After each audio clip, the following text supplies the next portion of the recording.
அன்புக்குரியவர்களே, ரமலான் மாசத்துல பார்த்தங்க, பள்ளிவாசல்லாம் நிரம்பி வழிந்தது. கண்கொள்ளா காட்சியாக இருந்தது.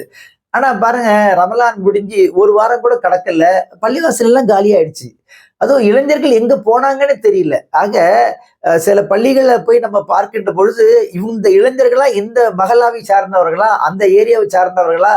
அப்படின்னு நம்ம ஆச்சரியப்படக்கூடிய அளவுக்கு எல்லாருமே அதிகமான முறையில வந்தாங்க.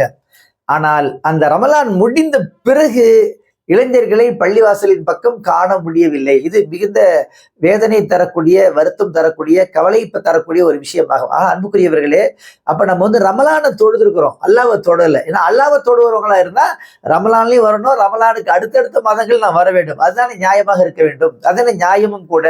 ஆக அன்புக்குரிய சகோதரர்களே, ஆக நாம் எல்லோரும் பள்ளிக்கு அதிகமாக வருவோம். நம்முடைய கூட இருக்கக்கூடிய, நம்மோடு இணைந்து இருக்கக்கூடிய இளைஞர்களை பள்ளிவாசலுக்கு வருவதை நாம் உறுதிப்படுத்துவோமா?